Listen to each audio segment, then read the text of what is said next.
There was a time in America when the family turned off the lights and listened. Not to music, not to news, to stories.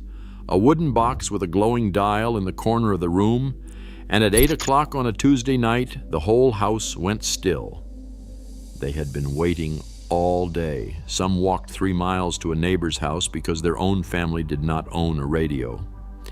Then, in less than a decade, nearly every one of these shows was gone. Not canceled because they were bad. Gone because the thing that carried them stopped existing. These are 15 forgotten radio shows that died when television took over. Before we get into it, hit subscribe so you will not miss our next look back at what America lost. Number 15, Inner Sanctum Mysteries. It started with a door. On the 7th of January, 1941, an organ hit a chord that did not belong to any key, a doorknob turned, and a door began to open with a long, dry scream of rusted hinges. Then a voice welcomed you in, and it was clearly enjoying itself far too much. That door ran 11 years and 511 episodes, and it is probably the most recognizable sound effect in the history of American radio. Here is the thing. There was no door.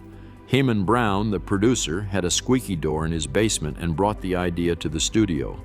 On the first broadcast, they tried an actual door, and it did not creak. It just opened. So Brown grabbed a nearby chair, sat in it, and turned.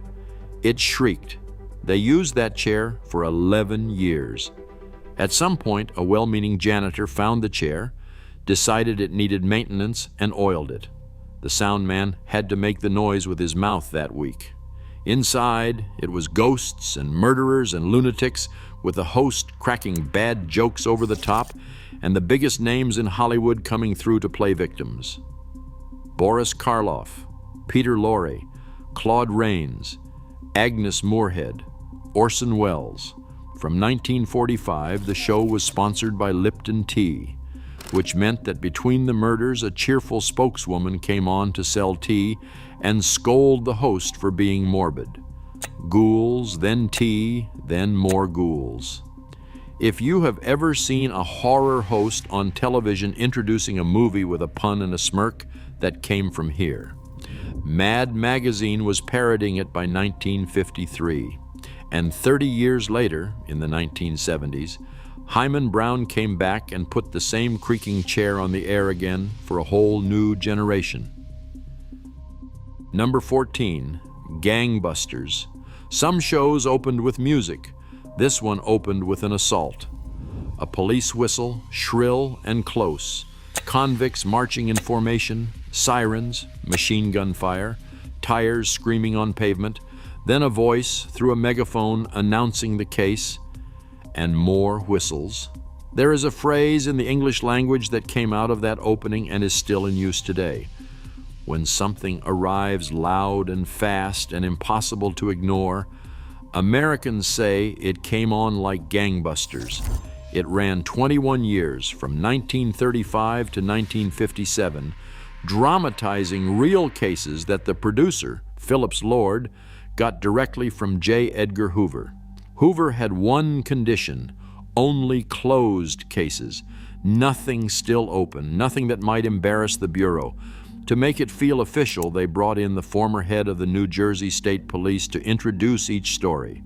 His name was Norman Schwarzkopf. His son commanded the coalition forces in the Gulf War, but the part that mattered most came at the end. Every episode closed with descriptions of criminals who were still out there. Names, faces, last known locations read out to the entire country. By the early 1940s, it was reported that nearly 300 wanted men had been caught because somebody heard the broadcast and recognized them. It was a crime show that actually caught criminals. Number 13, Grand Central Station. A train comes in, not a recording of a train, a wall of steam and iron filling the whole speaker, and then a voice over the top of it. Grand Central Station, crossroads of 1,000,000 private lives, a gigantic stage on which are played 1,000 dramas daily. Then the train stops, and you follow one passenger off it, and that is the episode. It ran 17 years from 1937 to 1954. A different story about a different stranger every week, held together by nothing but the building they all walk through. Hume Cronin acted on it before Hollywood took him. It was produced by Hyman Brown, the same man who put a squeaking chair on the air at number 15. And there is one detail about this program that says more about what radio actually was than anything else on this list.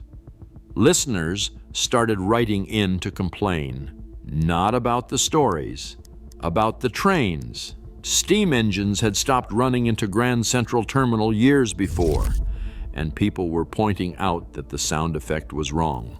Hyman Brown's answer was 7 words. You have your own Grand Central station. He was telling them the truth about the medium they were listening to. The station in the broadcast was not the one in Manhattan. It was the one each of them had built in their own head, and it had steam engines in it because they had put steam engines in it. They tried to make a television version in 1952. The pilot was never picked up. You cannot film the station. 1,000,000 people are each imagining differently. Very few episodes of the radio show survive. Number 12, Vic and Sade. Nothing happened on this program. That is not a criticism. That was the format. 15 minutes a day, a married couple in what the announcer called the small house halfway up in the next block, and no plot. Ever. No cliffhangers, no romance, no villain. Vic and Sade would discuss a domestic problem. Sade and their son Rush would go over the day. Some episodes deliberately went nowhere at all, the characters getting so tangled in the details of something trivial that the 15 minutes simply ran out. When the actor playing Vic fell ill, Reimer did not write him out. He invented an uncle instead and kept going. When the actor playing the son was drafted into the war, he wrote in Another Boy, 7 million people listened to this. In 1942, it was voted the #1 daytime program in America. The whole thing was written by one man, Paul Reimer, who wrote more than 3,500 episodes of it by himself between 1932 and 1946. And Paul Reimer had gotten into radio the hard way. He was a reporter at a newspaper in Bloomington, Illinois, and he lost that job when his editor discovered he had been inventing his interviews. The people he had been quoting did not exist. So, a man who was fired for making up ordinary Americans went and spent 14 years writing the most beloved ordinary Americans on the air. The sponsors kept pushing him to add romance and drama the way the other daytime serials did. He never did it. Number 11, Quiet Please. This one only ran 2 years and 106 episodes on the Mutual Network. And people who know old radio will tell you it produced the most frightening half-hour ever broadcast. Willis Cooper wrote and directed every episode. He had created Lights Out years earlier and handed it off, and this was the thing he made when nobody was supervising him. There were almost no sound effects.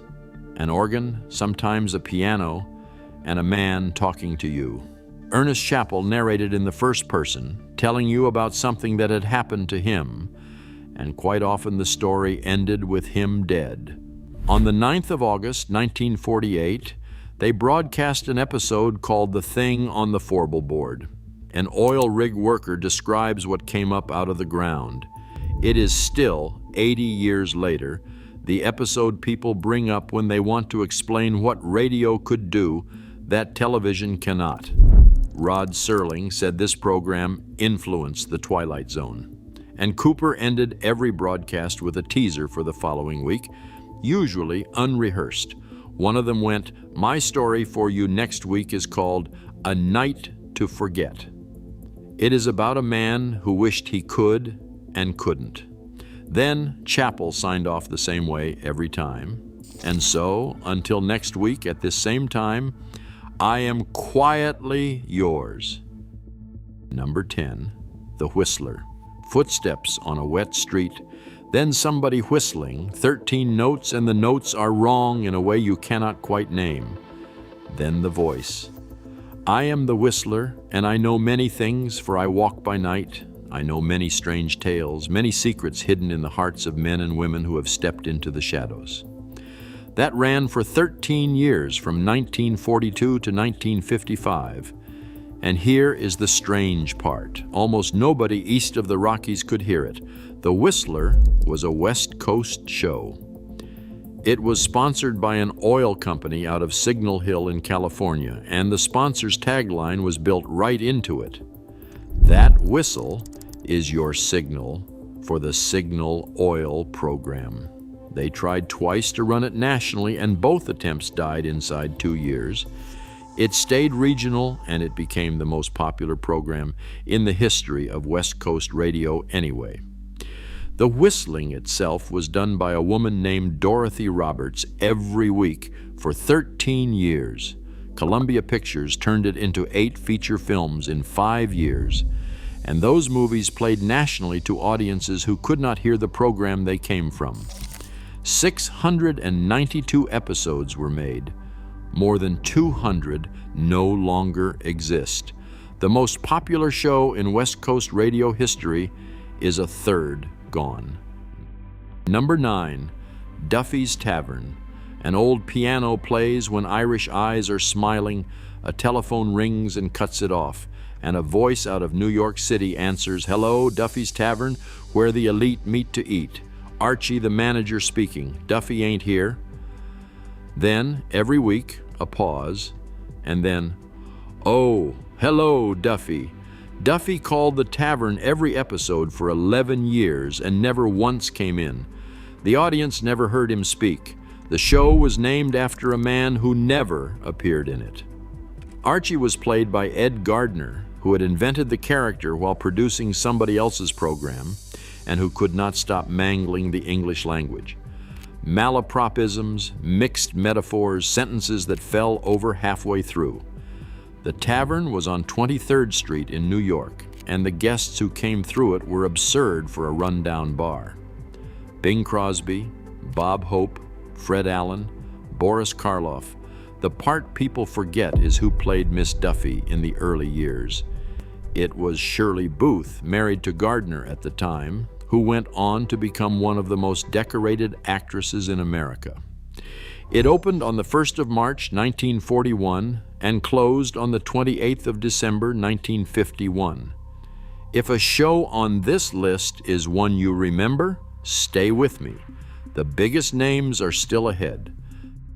Number 8, Lum and Abner. On the 26th of April, 1931, 2 men in their late 20s from Mena, Arkansas, walked into a radio station in Hot Springs to appear on a broadcast raising money for flood relief. They had planned to do a blackface act. Standing there, they realized every other act on the bill was doing blackface too. So, in the seconds before they were introduced, they decided to be 2 old men from the hills instead, and they made up the names on the spot. Chester Locke became Lum Edwards. Norris Goff became Abner Peabody. That accident ran for 23 years. Only Amos and Andy lasted longer on American radio. Lum and Abner ran the Jot M. Downs store in a fictional Arkansas town called Pine Ridge, and the show was mostly 2 men talking in a shop where almost no customers came. They got swindled constantly by a schemer named Squire Skimp. Locke and Goff played most of the other townspeople themselves. Then, on the 26th of April, 1936, exactly 5 years to the day after that flood relief broadcast, something happened that has almost no parallel in American entertainment. The real town of Waters, Arkansas, held a vote and legally changed its name to Pine Ridge. The town renamed itself after the fictional version of itself it heard on the radio. It is still called Pine Ridge today. One of the characters, Dick Huddleston, was a real man. He ran the actual general store in the actual town, and Goff played him on the air under his own name.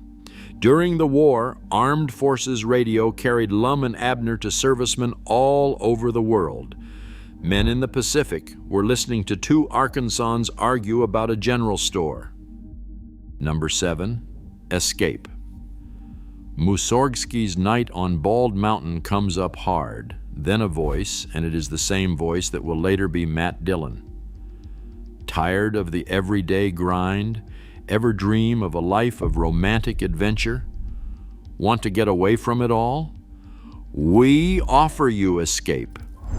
Escape ran on CBS from July of 1947 to September of 1954, 228 episodes, and it was the best adventure anthology radio produced. Men trapped in lighthouses with rats, men going over waterfalls, men in situations from which there was, mostly, no escape at all. Here is what makes it remarkable. It was made by people who had no money. Escape never had a regular sponsor. Its sister show Suspense had one and got the budget and the fixed slot and the movie stars. Escape got moved around the schedule constantly, ran on scraps, and shared scripts and actors with the better-funded show next door. An oil company sponsored it for 5 months in 1950 and left. It was produced by Norman Macdonnell, who 2 years later would build Gunsmoke out of the same crew and the same idea, which was that radio drama could be for adults. And people who have listened to both will tell you that Escape's versions of the shared scripts were often the better ones. There was a television version in 1950, 13 episodes, and then it was gone. The man who produced it was Willis Cooper, who had made Quiet Please a few years earlier. Even the people who were best at radio could not make the jump. Number 6, The Life of Riley. This show was never supposed to star William Bendix. It was written for Groucho Marx. The original idea was a family comedy called The Flotsam Family with Groucho as the father, and the sponsor would not have it. They could not picture him playing a straight head of a household. So, the whole thing was rebuilt around a different actor and a different man. Chester A. Riley was a wing riveter at an aircraft plant in California. He had a wife, 2 kids, a best friend, and an unbroken talent for making every situation worse by trying to fix it. William Bendix played him from January of 1944 to June of 1951, and when things collapsed, which was weekly, Riley delivered the line that Americans repeated to each other for the next 20 years. What a revolting development this is. He was not a fool. That is the important part. Riley was a decent working man who loved his family and was simply out of his depth. And the comedy came from watching him try anyway. Look at what came out of that. Every American sitcom built around a father not quite equal to his own household traces back through this show. Ralph Cramden, Fred Flintstone, Homer Simpson, Al Bundy. The Life of Riley invented the shape. It made the jump, too, into a film and 2 television versions. But the radio original, the one that ran 7 years and gave America the phrase, is the version almost nobody has heard. Number 5, The Edgar Bergen and Charlie McCarthy Show. Consider what this was. A ventriloquist. On the radio, nobody could see him. The entire skill of the profession, the thing you pay to watch, is whether the man's lips move, and on radio that question does not exist. It should not have worked at all. It was the #1 program in the United States. Edgar Bergen was the son of Swedish immigrants who taught himself to throw his voice at 11 years old. In 1922, he paid a Chicago woodcarver to make a head from a sketch of an Irish newspaper boy, built the body himself, and called it Charlie McCarthy. Tuxedo, top hat, monocle. They got their own show in 1937 and stayed on the air until 1956. And Charlie could say things no human on radio was allowed to say.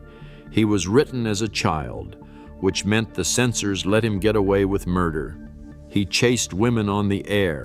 He traded insults with W.C. Fields week after week, and the insults were vicious. A wooden dummy was the only performer in America who could talk like that, because a wooden dummy is not a person. There were others: Mortimer Snerd, who was slow, Effie Clinker, who was a spinster, but it was always Charlie. Bergen took him to the Aleutians and Greenland during the war to entertain troops. The original Charlie McCarthy is in the Smithsonian today, wood and plastic, human hair, glass eyes, still wearing the monocle. Number 4, Have Gun Will Travel. Every other show in this video went the same direction. Radio first, then television, or radio first and then nothing. One show on American radio went the other way. Have Gun Will Travel started on CBS television in September of 1957. Richard Boone played Paladin, a gentleman gunfighter who lived at a San Francisco hotel, wore black when he worked, and handed out a card with a white knight chess piece on it. It was the 4th most watched program in America its first year, and the 3rd most watched for 3 years after. Then, in November of 1958, more than a year later, CBS did something almost nobody had done. They took a hit television western and made it into a radio show. John Dehner played Paladin on the radio. 106 episodes running until November of 1960. At first, they simply adapted that week's television script, and then they started writing original stories instead. Think about the timing. This was 1958. Radio drama was in its last years, and everybody in the business knew it. CBS looked at its biggest television western and decided there was still an audience who wanted to hear it rather than watch it. There was, for 2 years. And here is the small, strange fact. Almost every program in this video is missing episodes, some of them hundreds. Have Gun Will Travel survives complete. Every one of the 106. It was recorded on tape when tape was expensive, and studios routinely taped over it. Nobody did. The CBS master sat somewhere until collectors transferred them in the 1970s. The last radio Western America made is the one we still have all of. Number 3, Dragnet. Ladies and gentlemen, the story you are about to hear is true. Only the names have been changed to protect the innocent. Dragnet premiered on NBC on the 3rd of June, 1949. Jack Webb created it, directed it, narrated it, and starred as Sergeant Joe Friday, and the whole idea came from a small part he had played the year before as a lab technician in a police film. What Webb did was strip everything out. No music stings, no heroics, no chases. Friday and his partner do paperwork, knock on doors, wait, and talk to people who do not want to talk to them. Webb was obsessive about the language, matching real LAPD procedure and vocabulary so closely that the department eventually retired badge number 714 in his honor. One thing you should know, Joe Friday never said just the facts, ma'am. Not once. What he actually said was, all we want are the facts. The most quoted line in American police fiction is a line nobody ever spoke. And when the actor playing Friday's partner died suddenly in December of 1951, Webb did not recast. He wrote the death into the show, and Friday grieved on the air. 314 original episodes were made. Titles were almost always The Big Something, The Big Cast, The Big Sorrow, The Big Escape. And Dragnet did make the jump. The television version arrived in 1951, and by 1954, More than half the television households in America were watching it every week, while the radio version kept running quietly alongside it until 1957. Dragnet is the reason every police procedural since sounds the way it does. Number 2, Gunsmoke. In the late 1940s, the chairman of CBS, William Paley, was listening to the Philip Marlowe detective show and asked his programmers for something specific. He wanted a Philip Marlowe of the Old West. It took 2 years to build. Radio westerns at that point were for children. The Lone Ranger, the Cisco Kid, Red Ryder, clean heroes and tidy endings. Norman Macdonald and John Meston wanted the opposite: violence that was ugly, endings that did not resolve, and a lawman at the center who was not a symbol. They almost did not cast the man who made it. CBS objected to William Conrad because his film career was entirely villains. He got the call as a last resort, read about 2 lines, and had the job the next day. Conrad was 5'8", heavy, and going bald. On the radio, he was the leanest, hardest man in Kansas because his voice let every listener build their own Matt Dillon. Gunsmoke premiered on the 26th of April, 1952, and CBS paid for it themselves for years because no sponsor would touch it. Now here is the part that belongs in this video. In 1955, 3 years in, CBS put Gunsmoke on television with a completely different actor. That version ran 20 seasons, 635 episodes. It is one of the most successful programs in the history of American television. The radio version kept going alongside it until the 18th of June, 1961, and then stopped. Ask anyone who played Matt Dillon and they will say James Arness. Almost nobody will say William Conrad. Number 1, yours truly, Johnny Dollar. The transcribed adventures of the man with the action-packed expense account. America's fabulous freelance insurance investigator, Johnny Dollar was an insurance man. Every episode opened with a phone call about a suspicious claim, and every case was called a matter. The tip-off matter, the silver blue matter. He filed his expenses as he went, out loud, item by item, and that was the gimmick. 8 different actors played him across 12 years. The best of them was Bob Bailey, who did 484 episodes, and who in 1955 carried the strangest experiment in late radio.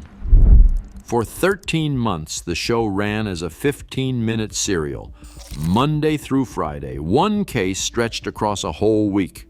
75 minutes of story instead of 30. It produced some of the finest drama radio ever made. At the exact moment nobody was listening anymore, it ran mostly without a sponsor. CBS carried the cost themselves because by then there was nobody left to sell it to. And on Sunday, the 30th of September, 1962, at 35 minutes past 6 in the evening Eastern Time, an episode called The Tip-Off Matter came to an end. Immediately after it, CBS aired the last episode of Suspense. Those 2 programs, back-to-back, on one network on one evening, were the last dramatic radio series in America. When Suspense finished, there was nothing left. 65 minutes of airtime closed out an entire art form. That date is the one historians use, the 30th of September, 1962, the day the golden age of radio ended. Radio did not die. Radio is still here in every car in the country. What died was the idea that you would sit in a room with your family in the dark and let somebody build a world in your head out of nothing but sound. Television could show you the marshal. It could show you the tavern, the courtroom, the creaking door, and once you had seen them, you could not unsee them, and you never needed to imagine them again. Every one of these shows had an audience of millions when it went off the air. Not one of them was canceled for being bad. They were canceled because a box in the corner of the room started doing the imagining for you. If you enjoyed this video, subscribe and watch the next video above.